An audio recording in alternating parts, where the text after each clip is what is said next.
তো এবার আমার তো দুইটা কথা রাখতে হয়, কি কোন আপনারা? রাখে। হ্যাঁ, আজকে ভাবের গুছাই পাইছি খুব টাইট মতো। হ্যাঁ, এই যে বেলায়াত, এই যে পাগল পাগল, এত পাগলের গল্প শুনলাম, পাগলের গান শুনলাম, যে এক পাগলে খেলছে খেলা, 3 পাগলের রূপ ধরিয়া। আপনার কাছে আমি জানতে চাই, এক পাগল রাস্তা দিয়ে হাইটে যাইতেছিল, রাস্তা দিয়ে হাইটে যায়, এখন রাস্তায় দেখে একটা কাগজ পড়ে আছে। হ্যাঁ, পাগলটা দপ কইরা কোনো কিছু ডাইনে বাই না তাকাইয়া, কোনো কিছু না বইলে ওই কাগজটা ধরে গিলা খাই ফেলা। সে ছিল এক ধাঁচের একটা পাগল, হ্যাঁ, একটা পর্যায়ের পাগল, কিন্তু ওই কাগজটা যখন গিলা খাইয়া ফেলাইলো, তখন ওই বেলায়াতি শক্তি পাওয়ার তার ভিতরে ঢুকে গেল। ওই বেলায়াতি শক্তির মালিক, সে ক্ষমতা সে পেয়ে গেলেন, বেলায়াতি শক্তি তার ভিতরে প্রকাশ হইল, তার ভিতরে অবস্থান করলো। আমি জানতে চাই ওই কাগজ, সেই কাগজে লেখা ছিল কি? ওই কাগজ গিলা খাইলো, ওই কাগজ গিলা খাওয়ার কারণে সে বেলায়েতের একটা মালিক হয়ে গেল, বেলায়েত প্রাপ্ত হয়ে গেল। আসলে মূলে ঘটনাটা কি এবং এই কাগজের মধ্যে লেখা ছিল কি? শুনতে মন চাই না প্রশ্নগুলা? কি বলেন আপনারা? আরেকটা প্রশ্ন আমার থাকবে, সেটা কি প্রশ্ন? বেলায়েতের তো অনেক অলি আউলি আছে। বেলায়েতের এক অলি রাস্তা দিয়ে যায়, খুব খেয়াল করবেন কথাটা। রাস্তা দিয়ে যাইতে যাইতে, হাঁটতে হাঁটতে একটা অবস্থানে যায়, এসে দাঁড়ায় একটা জায়গা, গিয়ে দেখো এখানে নতুন একটা কবর দেখা যায়, নতুন একটা কবর। এখন খেয়াল করে লক্ষ্য করো, ওই নতুন কবরের মধ্যে একটা ব্যক্তি আছে। ওই ব্যক্তিটা যে আছে, সে বড় যন্ত্রণা, অশান্তির মধ্যে আছে। এখন ওই নতুন কবরের বাইরে আরো একজন ব্যক্তি আছে। নতুন কবরের ভিতরে যে ব্যক্তি অশান্তিতে আছে, তার চাইতে বেশি অশান্তি বাইরে যে ব্যক্তি আছে। মহা মুশকিল হয়ে গেল না? কবরের মধ্যেও অশান্তি, বাইরেও অশান্তি। এখন এই দুই অশান্তির একত্রিত করে ওই যে বেলায়েতের যে অলি গেল, সে দেখা গেল ওই দুইজনটাই বেলায়েতের অলি বানায়। ও বাবা, এই নতুন কবরের মধ্যে যেই ব্যক্তি অশান্তিতে ছিল, তার অশান্তিটা মূলে কি ছিল? সে কি কবরের আযাব পাইতেছিল? মনে তো হয় না। কেননা যারা কবরের আযাব পায়, তারা আবার বেলায়েতের অলি হয় কেমনে? হ্যাঁ, তাহলে আসলে কবরের মধ্যে সে করতেছিল কি? তার অশান্তিটা কি ছিল? আর বাইরে যে ব্যক্তি ছিল, সে কে ছিল? তার অশান্তি কি ছিল? আর দুইজন ব্যক্তিকেই ওই যে বেলায়েতের ব্যক্তি অলি, জবরদস্তি একজন অলি গিয়া দুইজনকেই বেলায়েতের নগদ অলি বানাইয়া দিল। সেই ব্যক্তিটাকে ওখানে ঘটনাটা ছিল কি? একটা বেলায়েত থেকে আরো দুইজন ব্যক্তি বেলায়েত প্রাপ্ত হয়ে গেল, নগদ অলি হয়ে গেল। আসলে বিষয়টা কি? চমৎকার করে বলবেন, তাদের নামগুলো ছিল কি, তারা ছিল কারা, ঘটনাটা কি? আশা করি চমৎকার করে আমরা জানতে পারি।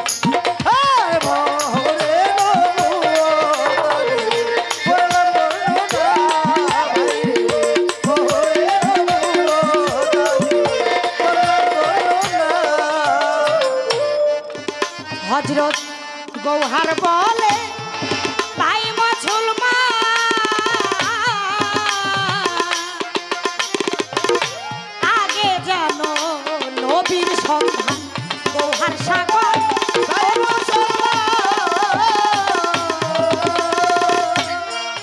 তোমরা আগে জানো নবীর সন্ধান, নবীর মোহর ভেঙছো বাহার, নবীর মোহর ভেঙছো বাহার, নবীর মোহর, নবীর মোহর ভেঙছো বাহার। প্রেমিক বিনে কেউ জানে না মোহরে নবুয়াত, আমি করি বর্ণনা। মোহরে নবুয়তের কথা করি বর্ণনা।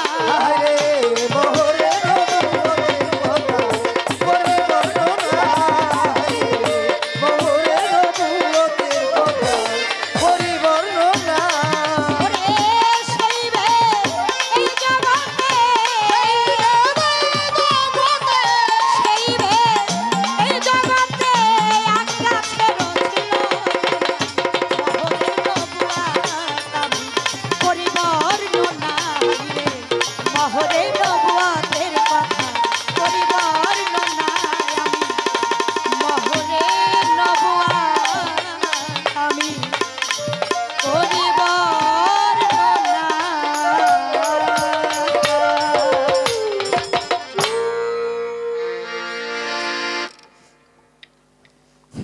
প্রশ্নের জবাব করে আবার ছোট করে দুটি কথা আমি রেখেছি। একটি গান করলাম, পাশাপাশি আমার নবীজির মহব্বতে আরেকটি গান আমি রাখবো। ওদরত দলিল প্রমাণ করে আমার দয়াল নবীর প্রেমে আমার আল্লাহ নিজেই পাগল হয়ে মজনু হয়ে সেই মোহাম্মদী নূর মুবারক মতির পেয়ালায় পাত্রে রেখে লক্ষাধিক ফেরেশতা বর্গদেরকে নিয়ে একদিন নয়, এক সপ্তাহ নয়, আর নিজের কুৎসি ছেড়ে চেয়ার ছেড়ে 1 মাস নয়, 1 বছর নয়, দলিল প্রমাণ করে 2,70,00,000 বৎসর আমার সেই দয়াল নবী মোহাম্মদী নূর মুবারক তাজিম করে, দরদ কিয়াম পেশ করে, আরে দাঁড়ায়া সালাম পেশ করে। সেই নবীর উম্মত হইয়া বর্তমান জামানায় নবীর উম্মত হইয়া নিজের দাবি করি, কিন্তু আবার মুখ দিয়া বইলা যাই যে নবীর নামে দরদ কিয়াম করা ভাই বেদাত। জোরে জোরে কোন নাউজুবিল্লাহ। ভাই নবী কোনো গায়েব জানতেন না, নবী আমাদেরই মতো রক্তে মাংসে গড়া মানুষ। নাউজুবিল্লাহ মিন যালিক। আহারে যেই নবী সে মাঝে যাবে আমার দয়াল নবী সূর্যের আলোতে যখন হাঁটতেন, আমরা মাটির মানুষ হাঁটতে গেলে আমাদের ছায়া পড়ে না বাবা, আমার দয়াল নবীর কোনো ছায়া ছিল না।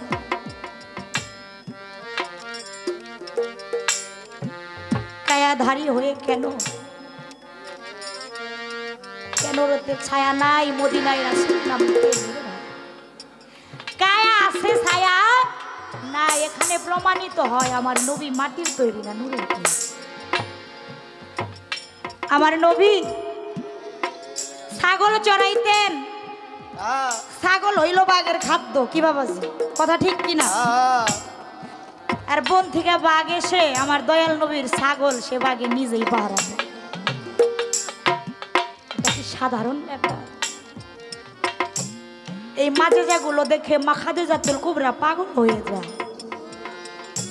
নবী মরুময় ভূমি এলাকা, রোদ প্রচুর, তাপ, ঘেমে গেছে। বন থেকে বড় অজগর সাপ এসে ফনা ধরে তাকে বাতাস করতে থাকে। নবী যেদিক দিয়ে হাঁটে 1 খণ্ড মেঘ নবীর ঠিক মাথার উপরে। নবী হেঁটে যায়, নবীর সাথে সাথে 1 খণ্ড মেঘও যায়। কেন? আমার নবীর গায়ে যায় না লাগে, আমার নবীকে ছায়া দেয়। বনের পশু, বনের সর্প, মেঘখণ্ড সকলে আমার নবীরে চিনল, কিন্তু আমরা মানুষ হয়ে আমার নবীর জন্য কি করলাম?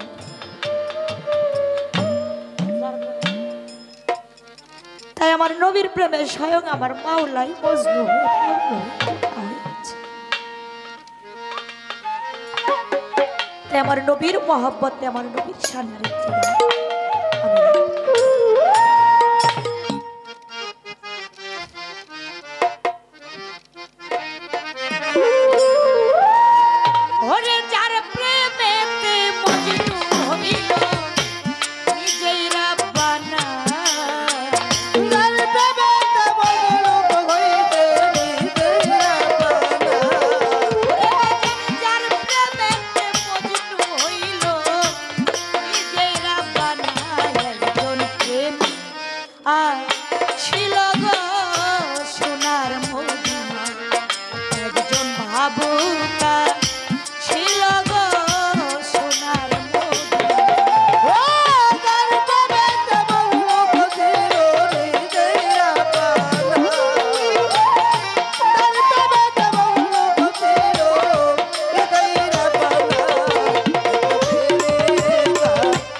চিনল আমরা চিনলাম না।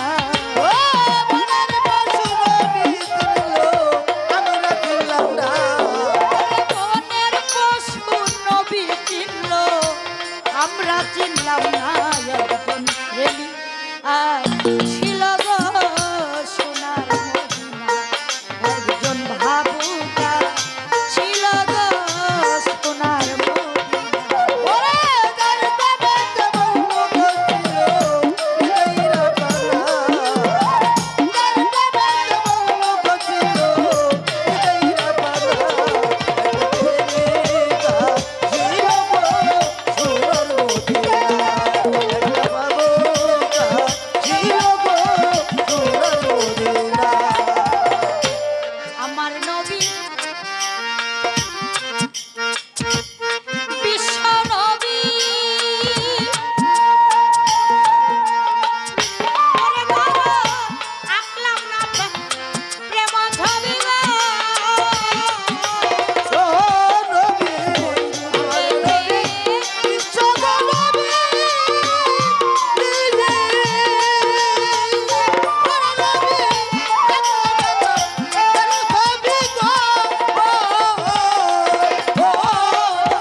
ভাবুকা ছিল গো সোনার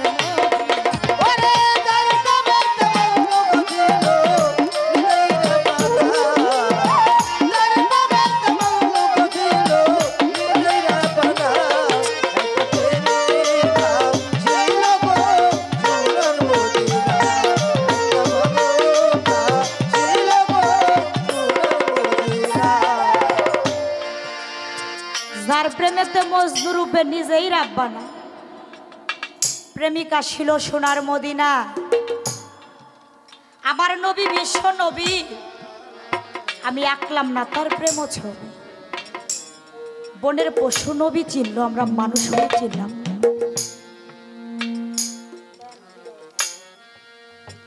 ও ধরো আমার দয়াল নবী একদিন বনের ধারে রাস্তা দিয়ে হেঁটে হেঁটে যায়। বনের মাঝে একটা শিকারী একটা হরিণীকে শিকার করে বন্দি করে রেখেছে। এই হরিণী বনে আসছিল খাবার সংগ্রহ করার জন্য। দুধের দুইটা মাসুম বাচ্চা বাসায় রাইখা আসছে। নিজে খাবার সংগ্রহ করতে গিয়ে নিজেই আর একজনের শিকার হয়ে বসে আছে। হরিণী তাকায়া দূর থেকে লক্ষ্য করে দেখে যে আমার দয়াল নবী মায়ার নবী ওই রাস্তা দিয়ে হেঁটে আসে। মালিকের দরবারে ফরিয়াদ করে বলে, বাবু আমি তো বনে আসছিলাম খাবার সংগ্রহ করার জন্য, দুধের দুইটা মাসুম বাচ্চা বাসায় রেখে আসছে, হয়তো ওদের সাথে আমার আর শেষ দেখাটাও হলো না। ও মাওলা, আপনি যদি দয়া করে আমার জবানটা একটা বারের জন্য খুলে দিতে, আমার দয়াল নবী আমার মায়ার নবীর কাছে আমার মনের শেষ দুইটা কথা আমি বলতাম। হরিণীর ফরিয়াদ মাওলার দরবারে কবুল হয়ে গেছে, জবান খুলে গেছে। আমার দয়াল নবীকে বলে, আসসালামু আলাইকুম ইয়া রাসূলুল্লাহ। বলে, হুজুর আমি বনে আসছি খাবার সংগ্রহ করার জন্য, বাসায় দুধের দুইটা মাসুম বাচ্চা রেখে আমি এসে তো শিকারীর কাছে বন্দি হয়ে গেলাম। হুজুর গো, আপনি যদি একটা বার আমাকে ছেড়ে দেন, আমি আমার দুধের দুইটা বাচ্চাকে জনমের মতো শেষ দুগ্ধ খাওয়াইয়া ওদের থেকে জনমের মতো শেষ বিদায়। আমার দয়াল নবীর হৃদয়টা তো দয়াই মায়াই ভরা রে। আমার নবীর কথা শুনে মায়াই পড়ে এই শিকারী ব্যক্তিকে বলে, ভাই হরিণটাকে তুমি ছেড়ে। ওই শিকারী আমার দয়াল নবীকে চিনতে পারে নাই, ধমক দিয়ে বলে, এই বেকুব, বনের পশু, ও যদি একবার মুক্তি পায় ওকে কি আর ধরা যাবে? আমার দয়াল নবী বলে, ভাই রে, ও আবার আসবে। আমি বললাম, ও যদি না আসে তুমি আমাকে বন্দি করে রাখো। যতক্ষণ পর্যন্ত না আসবে তুমি আমাকে ছেড়ো না। ওই শিকারী রাগ হইয়া দয়াল নবীকে বনের থেকে লতায় গাছের সাথে শক্ত করে বাঁধে। হরিণীটা দৌড়াইয়া দৌড়াইয়া বাসায় গিয়া দুধের বাচ্চাদেরকে বলো, বাচ্চারা রে, তোরা জানিস না আমি আজকে কত বড় অন্যায় করেছি। যাকে সৃজন না করলে আল্লাহ দুজাহানের একটি বালুকন্যা সৃজন করত না, সেই দয়াল নবীকে তোদের সাথে শেষ দেখা করার জন্য আমি দয়াল নবীকে বন্দি করে রাইখে আসছি। কেন জানিস? আমি শিকারীর কাছে বন্দি হয়ে গিয়েছিলাম। আমার হুজুর যদি আজকে আমাকে মুক্ত করে না দিতেন, একটি বারের জন্য তোদের সাথে জীবনে আমার আর দেখা হতো না। জনমের মতো শেষ দেখা করে আমাকে শেষ বিদায় দে। আমি যতক্ষণ পর্যন্ত না যাবো ওই পাষণ্ড শিকারী আমার দয়াল নবীকে ছাড়বে। দুধের দুইটা মাসুম বাচ্চা বলে, মা তুমি কি বলে? বাচ্চা দুইটা কেঁদে কেঁদে বলে, মা, ও মা, যাকে সৃজন না করলে আমরা পশু কুল সৃজন হইতাম, এই কুল কায়নাতের একটি বালুকন্যা সৃষ্টি হইত। আজকে আমার সেই দয়াল নবী আমাদের জন্য বন্দী হয়ে আছে। ও মা, আমরা দুগ্ধ খাবো না, আমরাও যাব। আমার দয়াল নবীর জন্য যদি জীবন খানা দিতে পারি, অন্তত পশুকুলে জন্ম আমাদের ধন্য। মা হরিণী আগে আগে দৌড়া, দুধের দুইটা বাচ্চা পিছে পিছে দৌড়া। ওই শিকারী যখন দূর থেকে লক্ষ্য করে দেখে যে হরিণীটাকে বন্দি করেছিল, ওই হরিণী আগে আগে দৌড়ায় আসে। আর যে দুধের দুইটা বাচ্চার কথা আমার দয়াল নবী বলেছিল, দুইটা বাচ্চা পিছনে পিছনে দৌড়া। ও বাবা, শিকারীর কি আর বোঝার বাকি আছে? শিকারী বলে, যার কথাই বনের পশু জীবনের ভয় না করে মৃত্যুকে সাদরে বরণ করে মৃত্যুর কাছে এসে ধরা দেয়, এ কখনোই সাধারণ মানুষ হইতে পারে না রে। এ কি তাহলে সেই ব্যক্তি যার কথা শুনেছিলাম আখেরি জামানার পয়গাম্বর, সেই দয়াল নবী? আমার দয়াল নবীর পায়ে পড়ে গিয়ে বলে, হুজুর গো, ও হুজুর, আমি আপনাকে চিনতে পারি নাই হুজুর। আপনি যদি আমাকে মাফ না করেন, আমার যে কোনো মুক্তি হবে। অঝরে চিৎকার করে কেঁদে কেঁদে সঙ্গে সঙ্গে আমার দয়াল নবী হাতে কালেমা মোবারক পড়ে সে আমার দয়াল নবীর দিনে সে দাখিল হল। আমার দয়াল নবীকে যে বেঁধে রেখেছিল, আমার হুজুরে পাক ঘেমে গিয়েছিল। আমার হুজুর পাকের সেই পৃষ্ঠ মুবারকের পসিনা মুবারক দুইটা বাচ্চা হরিণ চেটে চেটে খায়, যতই ছাটে ততই মধুর লাগে। ওই পচানা মুবারক খেয়ে হরিণীর ভেতরে এমন একটা মূল্যবান বস্তু পয়দা হয়েছে, যার নাম হইল কস্তুরী। যেই কস্তুরী হইলে হরিণী নিজেও টের পায় না, তার সুঘ্রাণে পাগল হয়ে বনে দৌড়াইতে থাকে। আহারে, আমার বাদামালা আর পানওয়ালাকে আমার দৌড় দিয়ে তো বললো, তাতে লাভ হইল। ভাবের একটা মনসে তারা বেচা কিনির পাহাড় পড়ে গেছে। কি বলবো, বিবেক মানুষের। তাই সেই নবীর উম্মত হয়ে আমরা আমার নবীকে চিনলাম না, বনের পশু হইয়া নবীকে চিনলাম না। জানি সেই নিদানকালে আমাদের কি দুর্গতি ঘটে। তাই দয়াল নবী বিনে এই জগতে উম্মতের আর যাওয়ার জায়গা নেই।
বাবার একটু নামাই দিয়ে যা।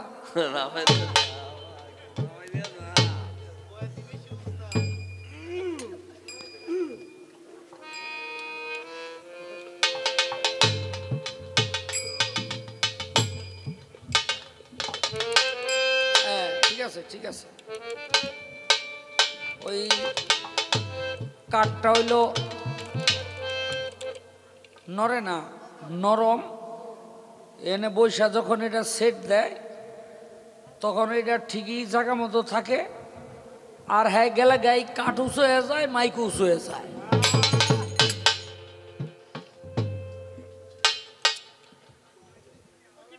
হয়েছে হয়েছে থাক।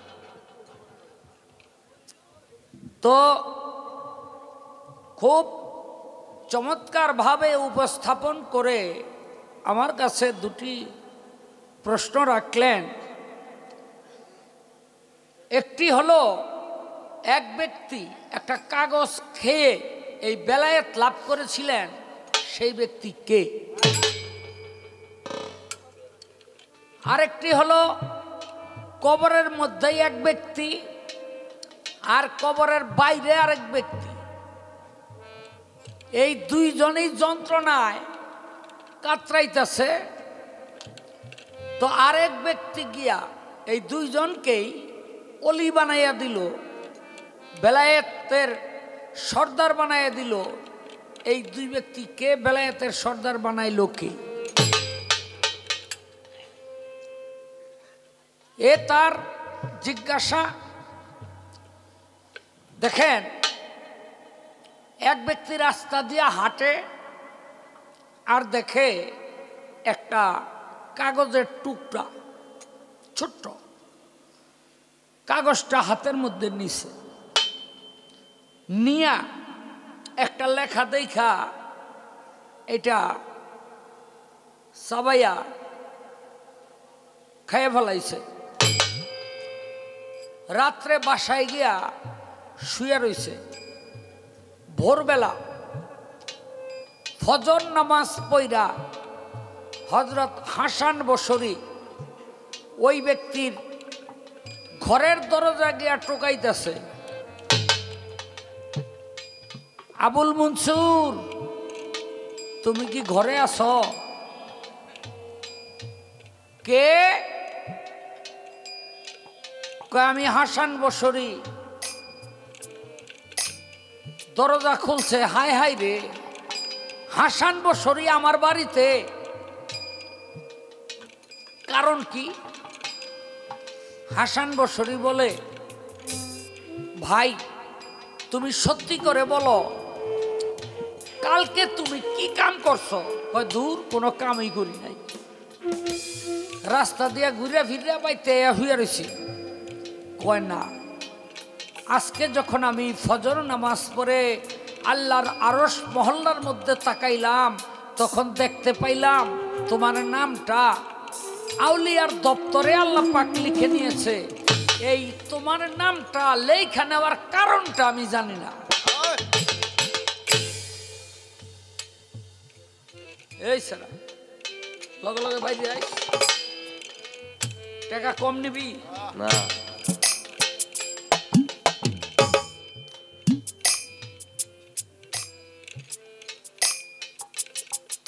তখন ওই ব্যক্তি বলল, কি নাম? আবুল মনসুর। হে হাসান বসরি, এমন কোন ইবাদত আমি করি নাই, আমার জীবনে নাই, যাতে আমি বেলায়েত প্রাপ্ত হতে পারি। তবে ছোট্ট একটি কাজের কথা আমার মনে পড়ে।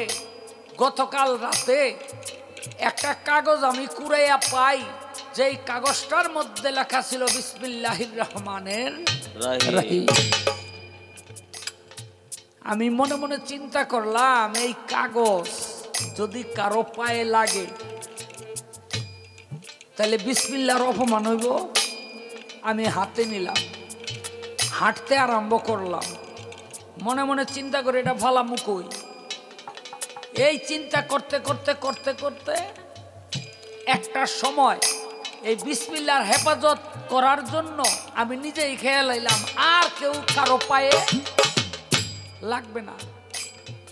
হাসান বসরি কয়, আবুল মনসুর, এজন্যই তোমাকে আল্লাহ পাক সেই বেলায়েতের দপ্তরে তোমার নামটা লিখে দিয়েছে। কে যে কোন ভাবে বেলায়েত প্রাপ্ত হয় রে বাবা, এটা কেউ কইতারে না, কেউ কইতারে না। একটা গান করি, তারপরে আরো দুই এক কথা আমার বলতে হবে।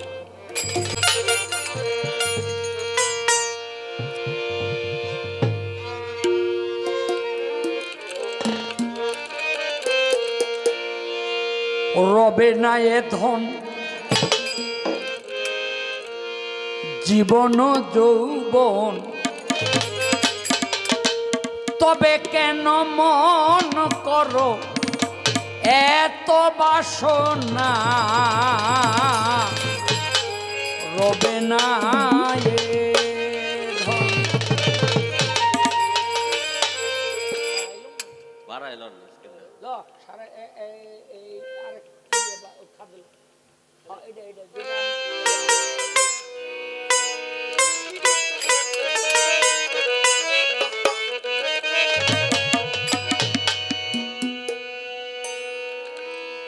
সবুরের দেশে বই দেখি দম কষে, উঠি সিনারে ভেসে পেয়ে যন্ত্রণা। রবে না এ ধন জীবন যৌবন, তবে কেন মন তোমার এত বাসনা রবে না এ ধন।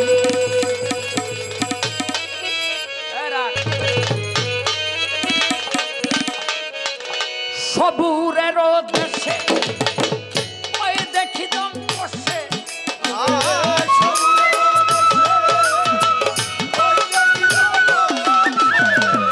সবুরের দেশে ওই দেখি দম বসে উঠিস না রে ভেসে পেয়ে যন্ত্রণা রবে না এখন জীবন যৌবন। তবে কেন মন তোমার এত বাসনা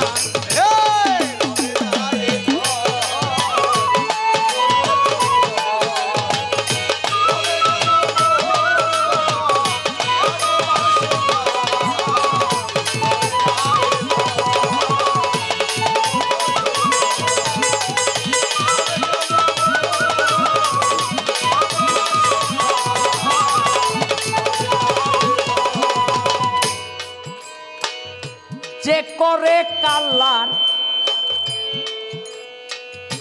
চরণের আশা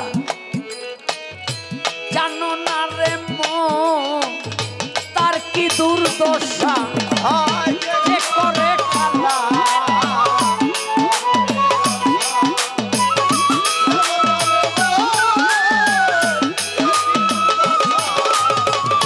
যে করে কাল্লার চরণের আশা জানো না রে মন তার কি দুর্দশা।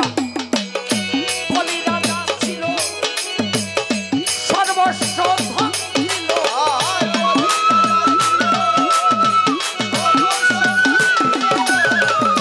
বলি রাজা ছিল সর্বস্ব ধন ছিল এমন রূপে বিধি করে ছলনা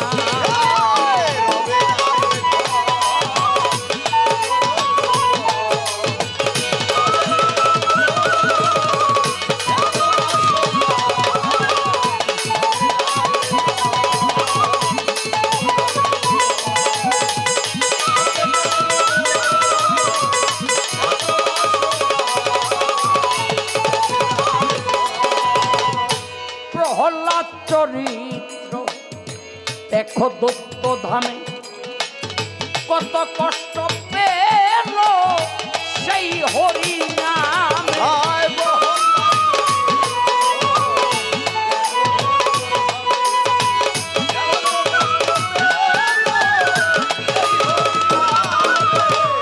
প্রহ্লাদ চরিত্র দেখো দত্ত ধামে কত কষ্ট পেল সেই হরি নামে। চলেতে ডুবালো আগুনে পুরালো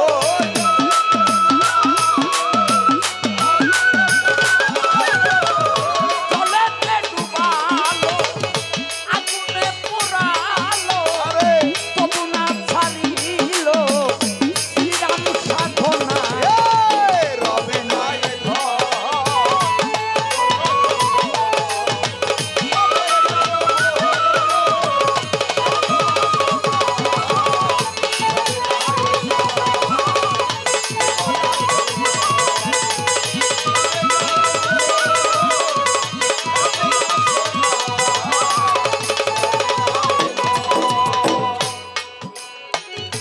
কর্ণ রাজা ভবে বড় দাতা ছিল অতিথি সেবায় তার পুত্রকে নাছিল।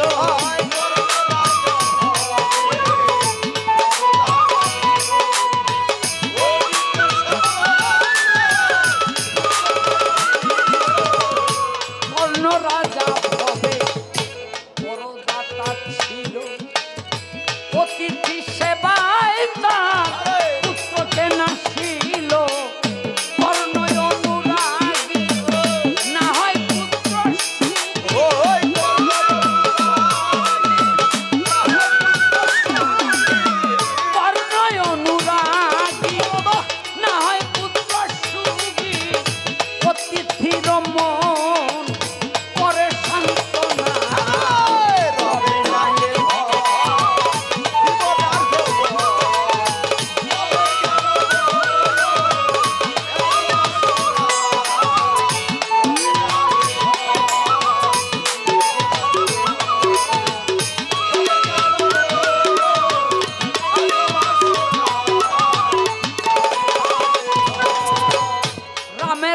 ভক্ত লক্ষণ ছিল সর্বকালে শক্তিশাল হানিল তার বক্ষস্থলে রামের ভক্ত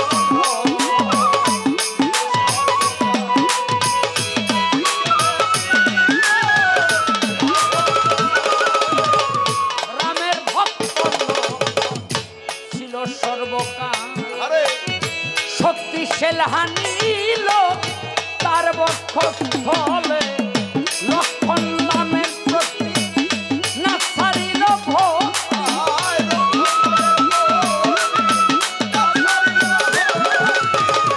লক্ষণ নামের প্রতি না ছাড়িল লালন বলে করম এ বিবেচনা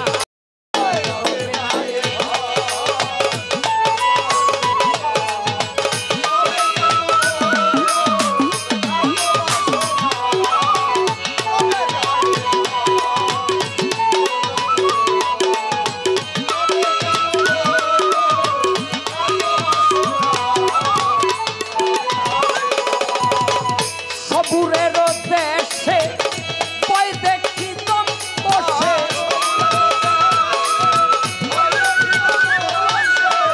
সবুরের দেশে বই দেখি দম বসে উঠিস না রে ভেসে পেয়ে যন্ত্রণা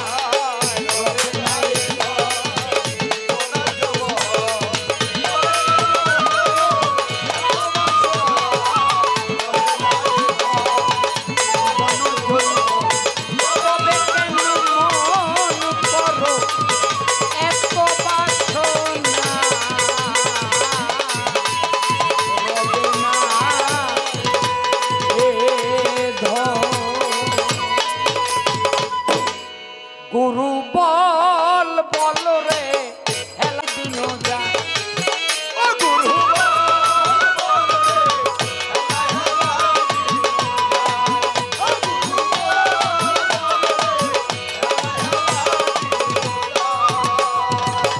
এভাবেতে জিজ্ঞাসনা করিল আমারে এইভাবেতে জিজ্ঞাসা করিল আমারে একটার জবাব আগে আমি দিয়া গেছি তারে একটার জবাব আগে আমি দিয়া গেছি তারে আরো একটা প্রশ্ন তার রইয়া গেছে বাকি আরো একটা প্রশ্ন তার রইয়া গেছে বাকি জবাব দিতে হবে আমার তাই আমি বলবো কি আরে জবাব দিতে হবে আমার তাই আমি বলবো কি আরো একটা কথাই আছে এই সবার মাঝারে আরো একটা কথা আছে এই সবার মাঝারে হিন্দুরা মারা গেলে কেন চিতায় পড়ে হিন্দুরা মারা গেলে কেন চিতায় পড়ে সেই কথা বলিব আমি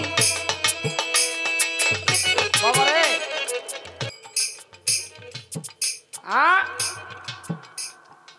আবু ওয়াহেদ মাধুরী আবু ওয়াহেদ মাধুরী তিনি ব্লকের মস্ত বড় একজন আল্লাহর ওলি একটা কবরস্থানের পাশ দিয়া যায় দেখে একটা কবরের মধ্যে বহা আর একটা কবরের উপরে বহা তখন জিগায় কিরে তোরা এখানে বয়ে রইছত কেন দোনোটাই কান্তাছে কয় যেটা উপরে বহা হেডারে জিগায় তুই কান্দস কেন কয় আমি কান্দি কেন কইতারি না কিন্তু হ্যাঁ যে কবরের ভিতরে বইয়া কান্দে এই জন্য আমি কান্দি কয় তোর কি হয় কয় আমার গুরু গুরুর দুঃখে আমি কান্দি গুরুরে কয় তা তুই কান্দস কেন মানে বিষয়টা হয়েছে কি এক বেটা ময়না বেছে হ্যাঁ তো এক দোকান এক লোক গিয়া কয় কিরে এই ময়নার দাম কত কয় কোনটা কয় এই লালটা কয় এটার দাম হইলে 1 লাখ কয় এত দাম কেরে ময়নার কয় এই ময়নাটার এত দাম এই কারণে ও আর্ধেকা কয়া দেয় কি হইব না হইব এই মিয়া এই মিয়া বাইক গিয়া কি করবা বুঝি তো এ দোনো হালারা যাইতে দেন।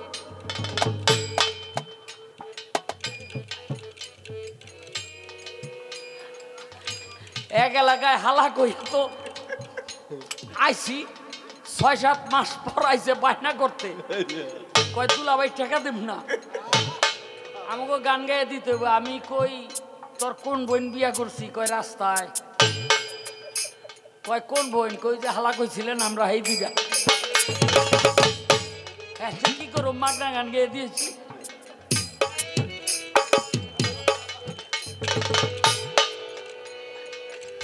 ভাই আমি ফিরাই নিলাম রে, তোরাই আমার দুলাভাই লাগো। আল্লাহ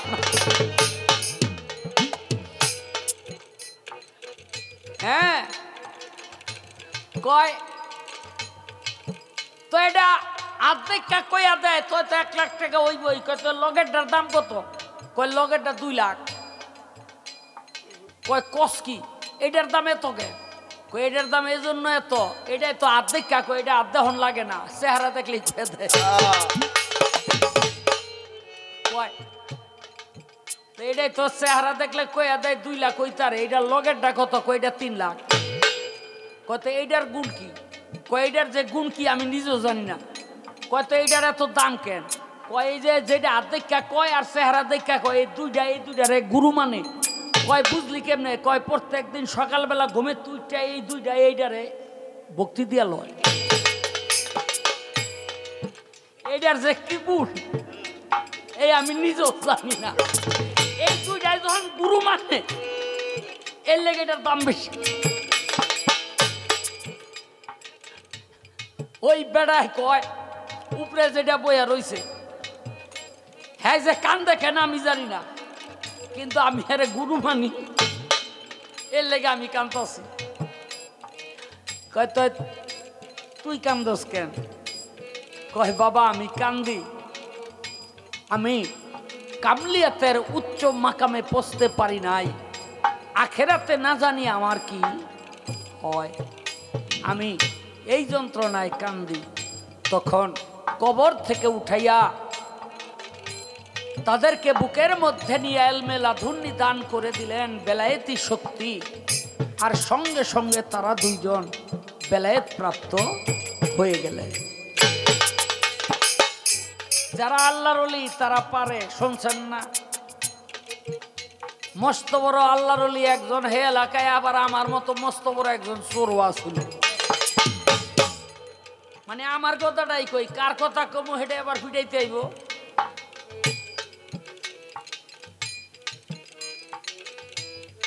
ওর কামা ছিল কি? সবাই কিন্তু বাবা সবকিছু চুরি করে না। কি ওই যে যারা বর্তমানে অটো চুরি করে, হ্যাঁ লাখ টাকা দিয়া ও মানুষের বাড়িতে চুরি করাইতে পারবেন না। আবার যারা মানুষের বাড়িতে চুরি করে ওগো লাখ টাকা দিয়া ও অটো চুরি করাইতে পারবেন না। চোরেরও একটা ধর্ম আছে এবং একটা লাইন আছে। কি দুই একজন চোর আশেপাশে থাকলে বুঝবেন আমি কি কইতেছি।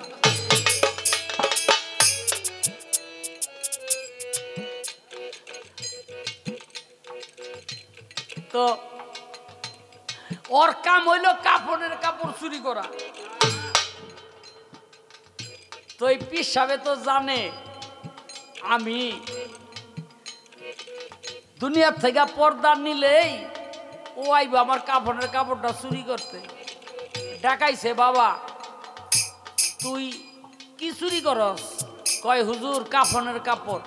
কয় আমি মারা গেলে কি করবি? কয় হেইটাই, এটা আমার ব্যবসা না। কয় তুই কত বেচছস? কয় কেউ 150 দেয়, কেউ 200 দেয়, কারণ মাড়ি মুড়ি ভরে থাকে। এটা আবার ধুইয়া মুইয়া আবার বেশি। কত এক কাম কর, সর্বোচ্চ দাম তো 205। কয় হ এইলো 200 টাকা, আমি মরার পর আমার কাফনের কাপড়টা চুরি করিস না, আগেই তোরে দাম দিয়ে গেলাম। চোরাই যে খুশি, দাম আগে পেয়েছি, মাল আগেই চালাইছি, মাল চুরির আগেই বেশ চালাইছি। কয়দিন পর তো পিসাব মারা গেছে। রাত 3টা বাজে খন্তি কোদাল লইয়া চোরা তো উঠিয়া যায়। বউ কয় কই যাও? কয় হনস তাই পিসাব মারা গেছে। কয় শুনছি তো, বেটায় যে আগে টাকা দিয়ে গেল। এই বেডি তুই ব্যবসার বুঝোস কি? কয় কি হয়েছে? কয় পিসাব আমার ঠকাই গেছে। কয় কি ঠকাইলো? কয় যেই কাপড়টা ভক্তরা মাটি দিছে ওই আনলে 800-900 টাকা বেচতারু, আমারে দিছে মাত্র 200। আমি ব্যবসা বুঝি না, পিড়াই একটা চালাক।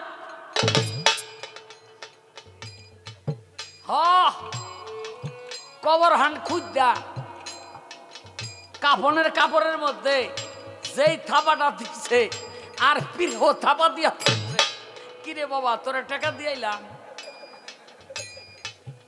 তুই আমার উলঙ্গ করে আলাইতেছ।